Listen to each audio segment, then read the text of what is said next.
આહિર સમાજ જે પૂનમબેન મેડમની આહિર સમાજ છે એમને કહેવા માંગુ છું કે મારો એકવાર આભાર માનજો, કારણ કે આ વસ્તુ બની ગઈ હોત ને તો બેન જેલમાં છે. ત્યાં સુધી જયેશ પટેલ ને પૂનમબેન ને કોઈ વાંધો જ નથી. વાંધો જયેશ પટેલ ને અને પરિમલભાઈ નથવાણી છે. હવે આ પરિમલ નથવાણી નું કઈક છાપામાં જે તે ટાઈમે જયેશ પટેલે છાપ્યું હશે, ત્યારથી એ જયેશ પટેલને કઈ રીતે આટીમાં લેવો એના માટે પૂનમબેન વિચારતા હતા. કારણ કે પરિમલ નથવાણી હારે વાંધો એટલે પૂનમબેન હારે વાંધો. આ જે પૂનમબેન મેડમ આહિર સમાજ છે એનાથી ચેતીને રહેવાની જરૂર છે.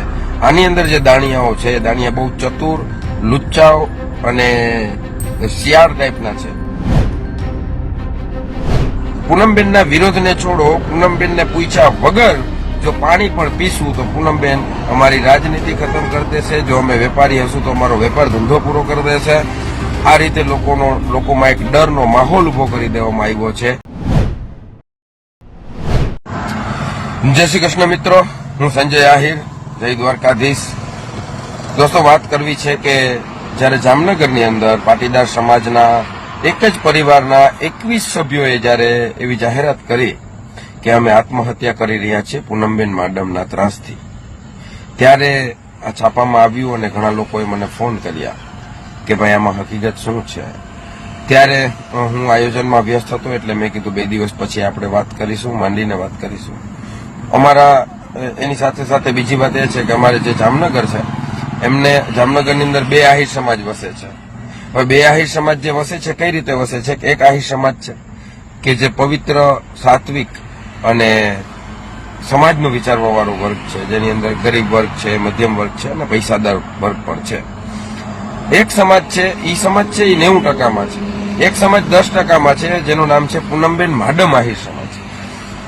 આ ભાગલા 2 છે. હવે આજે પૂનમબેન મેડમ આહિર સમાજની ટીમ છે બહુ મજબૂત છે, પૈસાદાર છે, એની પાસે બ્લેક મની પણ છે અને સાથે સાથે સમાજમાં પ્રતિનિધિત્વમાં પણ એમનું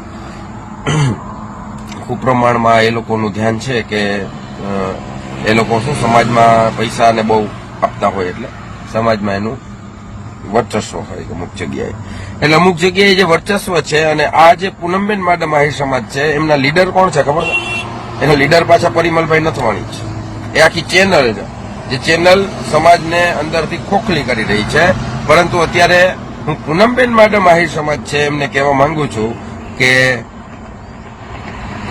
પૂનમબેન મેડમને હાલ મેં બચાવ્યા છે તેનો તમારા બધા મને આભાર માનવાનો છે. કોમેન્ટમાં તો તમે આભાર માની નહીં શકો.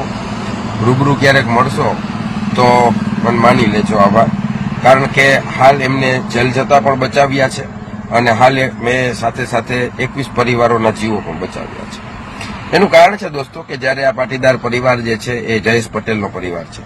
આ જયેશ પટેલ જે છે કે એમના ઉપર ઘણા બધા આરોપો છે. હાલ એ ઇંગ્લેન્ડની જેલમાં છે અને જે એક જામનગરની અંદર જમીન માફિયાઓની જે ગેંગસ્ટરો જે છે જે મજબૂત બન્યા હતા એ ગેંગસ્ટરોમાં જયેશ પટેલ પણ સામેલ હતા. બીજા જે ગેંગસ્ટરો છે એ તો અત્યારે પૈસાદાર થઈ ગયા છે અને પોતે વ્હાઇટ કોલર બનીને બજારમાં ફરે છે અને કોઈ અડતું નથી. પણ જયેશ પટેલ ને આ પરિમલભાઈને જે વાંધા હોય એના હિસાબે જયેશ પટેલ આ ટીમ આવી.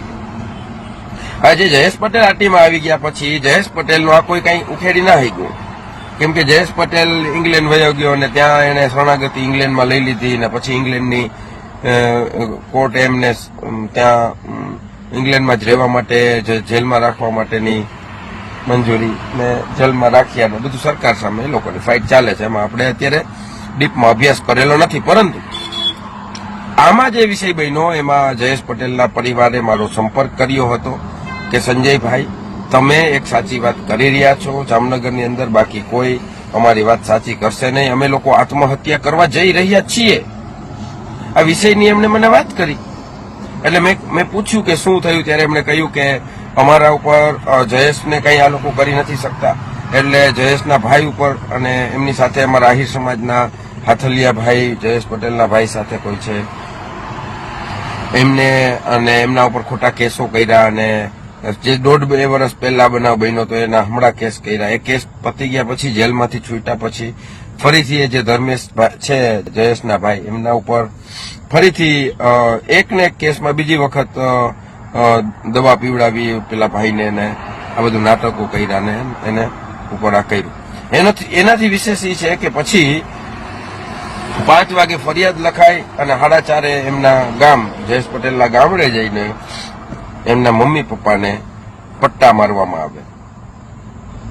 એના મમ્મી પપ્પા એ ત્યાંનું જે ગામ છે એમ લોકોનું એ ગામના લીડર છે અને એ ગામની અંદર એમની એક સારી છાપ છે. ત્યારે જયારે ગામની વચ્ચે એનું અપમાન કરવામાં આવે, એમને પટ્ટા મારવામાં આવે, એમના ઘરે પોલીસના કાફલા ઉતારવામાં આવે, ત્યારે એ લોકોએ વિચાર્યું કે હવે આવી રીતે આપણે જીવન ન જીવી શકીએ અને આપણે આત્મહત્યા કરવી જોઈએ. ત્યારે મને જયારે મારો સંપર્ક કરવામાં આવ્યો ત્યારે મેં એમને સમજાવ્યું કે આત્મહત્યા કરવી એ મોટું પાપ છે. આત્મહત્યા એ કાયરોની નિશાની છે. આત્મહત્યા ન કરવી જોઈએ. આત્મહત્યા વિશે ન વિચારવું જોઈએ. ત્યારે એ પરિવારે હાલ એ આત્મહત્યા એમ નથી કહેતો કે 100% મારા કહેવાથી એ લોકોએ આવું નથી પગલું ભર્યું, પરંતુ મારી જે વાત છે એનાથી ઘણી બધી અંશે એ લોકોને વાત મગજમાં ઉતરી અને છેલ્લે એ લોકોએ રાજકોટ પોલીસને આવેદન આપ્યું છે કે અમને આવી રીતના પરિસ્થિતિ અમારી ખરાબ થઈ ગઈ છે અને પૂનમબેન માડમના હિસાબે અમને તકલીફ પડી રહી છે, એટલા માટે જો અમને ન્યાય નહીં મળે તો અમે આત્મહત્યા કરશું, એવું 21 લોકોએ એક સાથે કહ્યું. ત્યારે આજે મારે એ વાત કરવી છે કે આવા પીડિત લોકો ખૂબ છે જામનગરની અંદર કે જેઓ સહન કરી રહ્યા છે. આજે પૂનમબેન માડમ અમારો આહિર સમાજ, જે પૂનમબેન માડમ આહિર સમાજ છે, અમારો તો છે જ નહીં, એ આહિર સમાજમાં આવતા હશે એનોથી અમને કોઈ વાંધો પણ નથી, પણ એ એક ગેંગ છે કે જે પૂનમબેન આહિર સમાજ છે એ પૂનમબેન એ આહિર સમાજનું નથી વિચારતો ક્યારેય, એ માત્ર પૂનમબેનનું વિચારે છે કે આહિર સમાજના લીધે પૂનમબેનને ક્યાં ફાયદો થાય. એ એવું ક્યારેય નથી વિચારતો કે પૂનમબેનના લીધે આહિર સમાજને ક્યાં ફાયદો થાય. આ વાત હંમેશા સમાજે યાદ રાખવી પડશે, સમાજે આની નોંધ લેવી પડશે. આજે આ પરિવારને અને માત્ર ને માત્ર પાછું એમાં એવું છે, જયેશ પટેલને મેં જ્યાં સુધી જાણ્યું ત્યાં સુધી જયેશ પટેલને પૂનમબેનને કોઈ વાંધો જ નથી. વાંધો જયેશ પટેલને અને પરિમલભાઈ નથવાણીને છે. હવે આ પરિમલ નથવાણીનું કંઈક છાપામાં જે તે ટાઈમે જયેશ પટેલે છાપ્યું હશે, ત્યારથી એ જયેશ પટેલને કઈ રીતે આટીમાં લેવો એના માટે પૂનમબેન વિચારતા હતા. કારણ કે પરિમલ નથવાણી હારે વાંધો એટલે પૂનમબેન હારે વાંધો, પરિમલ નથવાણી હારે તમારી સારી એટલે પૂનમબેન હારે તમારી સારી. આ એક જ લીડર જામનગરની અંદર શાસન કરી રહ્યો છે જેનું નામ છે પરિમલભાઈ નથવાણી. કોઈ એવું સમજતું હોય કે જામનગરની અંદર અમારી સમાજના સાંસદ છે પૂનમબેન માડમ, તો નહીં, એ માત્ર 10% જે પૂનમબેન માડમ આહિર સમાજ છે એ આહિર સમાજના સાંસદ હોઈ શકે છે, પરંતુ અહીંના જામનગર જિલ્લાના સાંસદ સભ્ય તો માત્ર ને માત્ર પરિમલ નથવાણી છે. અને આ પરિમલ નથવાણીના કહેવાથી જ જામનગરની અંદર બધું ચાલી રહ્યું છે. અને આના પછીના વિડીયોમાં હું આ તમામ વસ્તુની સાબિતી સાથે વિડીયો મૂકીશ. અને હાલ મારે એ કહેવું છે આ પાટીદાર સમાજના પરિવારને મારા વિડીયોના માધ્યમથી કે આત્મહત્યા કરવાનો જે નિર્ણય છે એ બિલકુલ અયોગ્ય છે. તમારા ઉપર જો અન્યાય થયો છે તો તમારે તમારા અન્યાય માટે તમારે ખુદે જ આગળ આવવું પડશે. તમારા અન્યાય માટે તમારે ખુદે જ લડવું પડશે. જયેશ પટેલે કંઈ પણ કર્યું હોય ને જયેશ પટેલના હિસાબે જો તમને લોકો હેરાન થતા હોવ તો અને તમે મારો સંપર્ક કર્યો હોય તો એક આયરના દીકરા તરીકે મારો તમને સપોર્ટ છે આ વિષયમાં કે તમે ક્યારે આત્મહત્યા કરવાનું વિચારતા નહીં. એક આહિર સમાજના દીકરા તરીકે એક આશરા ધર્મ નિભાવવા માટે હું તૈયાર છું. અને હવે તમારા પરિવાર ઉપર જો ખોટી રીતે કંઈ પણ થશે તો એના માટે હું મારાથી જે થતું હશે, મારાથી જે પણ મારી શક્તિ હશે એટલી હું તમારા માટે પણ આ વાત મૂકીશ અને લોકોને જાગૃત કરવાની કોશિશ કરીશ, લોકોને સાચી વાત કરીશ. તમે કહ્યું કે નોબત આજકાલ અને આ બધું તમારું કંઈ છાપતા નથી અને છાપશે નહીં, કાંઈ વાંધો નહીં. જામનગર જિલ્લા માટે આપણું સોશિયલ મીડિયા ખૂબ મજબૂત છે. જામનગર જિલ્લા માટે સોશિયલ મીડિયા સાથે જોડાયેલા આપણા દોસ્તો ખૂબ મજબૂત છે. જામનગર જિલ્લાની અંદર આપણે જે વાત મૂકી રહ્યા છીએ એ એક વ્યક્તિ સુધી પહોંચી રહી છે, એટલે તમે એ ચિંતા કરો નહીં.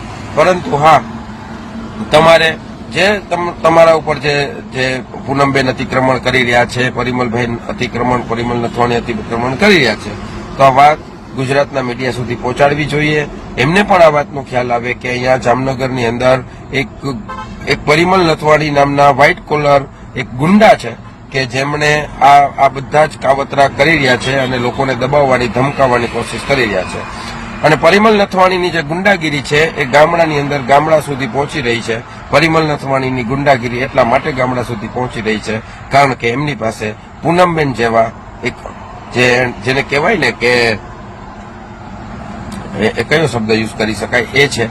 તો મારે માત્ર ને માત્ર લોકોને એ કહેવું છે કે જામનગર આહિર સમાજના લોકોને કહેવું છે કે આ જે પૂનમબેન માડમ આહિર સમાજ છે એનાથી ચેતીને રહેવાની જરૂર છે.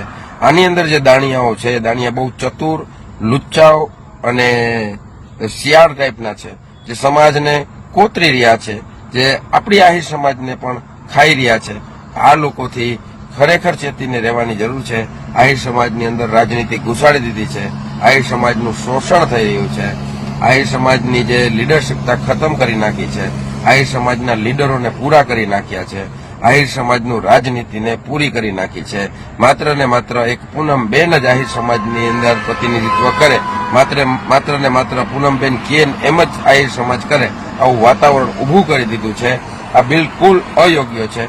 સમાજની અંદર નવા લોકોને રાજનીતિમાં આવવું જોઈએ. સમાજની અંદર સારા લોકોને રાજનીતિની અંદર આવવું જોઈએ. આ લોકો ડરે છે રાજનીતિમાં આવવા માટે. આ લોકો ડરે છે કે જો અમે ક્યાંય પૂનમબેનને પૂછ્યા વગરનું, પૂનમબેનના વિરોધને તો છોડો, પૂનમબેનના વિરોધને છોડો, પૂનમબેનને પૂછ્યા વગર જો પાણી પણ પીશું તો પૂનમબેન અમારી રાજનીતિ ખતમ કરી દેશે. જો અમે વેપારી હશું તો અમારો વેપાર ધંધો પૂરો કરી દેશે.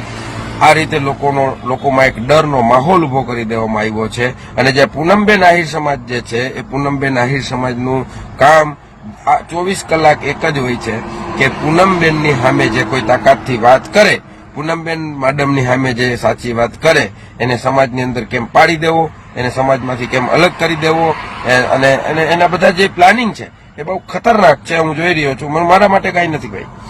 હું સમાજના હિત માટે વાત કરી રહ્યો છું. હું સમાજના હિત માટે આટલી લડાઈ લડી રહ્યો છું. હું સમાજને સાચી દિશા દેખાડવાના પ્રયત્ન કરી રહ્યો છું કે તમે જે જોઈ રહ્યા છો એ બધું સાચું નથી. જે તમે જોઈ રહ્યા છો એ તદ્દન એનાથી ઉલટું છે. તમે એના ઉપર મંથન કરો.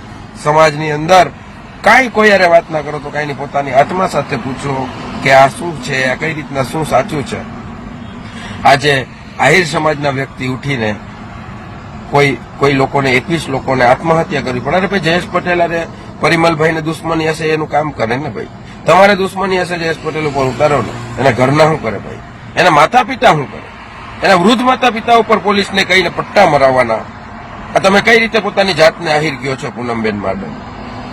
કે તમે આહિર સમાજ પોતાની જાતને સમજો છો કે હું આહિર સમાજ છું, અને તમારા ઓલા દાણિયાઓ જે સમાજની અંદર ઘૂસે છે ફંડ લખાવીને, એ દાણિયાઓ જે છે એને પણ કહેવા માંગુ છું કે તમારા પૂનમબેન માડમ જે છે એ આયર કઈ રીતના હોઈ શકે? એક આયરનો દીકરો એવું કામ કઈ રીતે કરી શકે કે 21 લોકોને આત્મહત્યા કરવા માટે મજબૂર થવું પડે અને લખીને આપવું પડે કે આત્મહત્યા કરશું? એનાથી એ આત્મહત્યા થઈ ગઈ. એક જયારે તમે સમજો, એક માણસની ઇજ્જત હોય, માણસની આબરૂ હોય, એક માણસનું એટીટ્યુડ હોય, માણસનો ઈગો હોય, માણસનું અહમ હોય, માણસનું સ્વાભિમાન. ત્યારે તમે કોઈ વિષય ઉપર એમ કહી દો કે અમે લોકો આત્મહત્યા કરી લેશું એટલે તમારો અહમ, ઈગો બધું પૂરું થઈ ગયું, સમજો. એ લેવલ ઉપર એ લોકો આવી ક્યારે ગયા હોય ત્યારે એક આહિર સમાજના વ્યક્તિ થઈને પૂનમબેન માડમ આવું કઈ રીતે કરી શકે? અને આ સમગ્ર આહિર સમાજ ઉપર લાંછન કઈ રીતે પૂનમબેન લગાડી શકે? આ મારો સવાલ છે. તો એટલા માટે આ વાત કરવી પડે કે એને પોતાની આહિર સમાજ ઉભી કરી છે. આ આહિર સમાજ જે પૂનમબેન માડમની આહિર સમાજ છે, એમને કહેવા માંગુ છું કે મારો એકવાર આભાર માનજો, કારણ કે આ વસ્તુ બની ગઈ હોત ને તો બેન જેલમાં છે અને તમે રખડી પડત. આજ વાત કરવી હતી કે હું તો એવું ઈચ્છા રાખું કે આવું કોઈ વિચારે પણ નહીં અને આવું કોઈ ઉપર અતિક્રમણ થાય પણ નહીં. અને કોઈ પર આવું અતિક્રમણ થતું હોય તો આપણે પણ અમે પણ આયરના દીકરા છીએ અને અમારી પાસે કોઈ આવે અને અમને વાત કરે કે ટેલિફોનિક વાત કરે તો અમારે એને સપોર્ટ કરવો જ જોઈએ. અમારો ધર્મ છે અને ધર્મ નિભાવવામાં અમે કોઈથી પાછી પાની ના કરીએ. તો આવજો મિત્રો, જય દ્વારકાધીશ કરી. આ વિષય ઉપર ખૂબ ગંભીરતાથી એમના ગામડે પણ મારે જવું છે, એમના મમ્મી પપ્પાને પણ મળવું છે અને એના વિષય પર આગળ વાત પછી કરીશું. જય દ્વારકાધીશ, જય શ્રી કૃષ્ણ.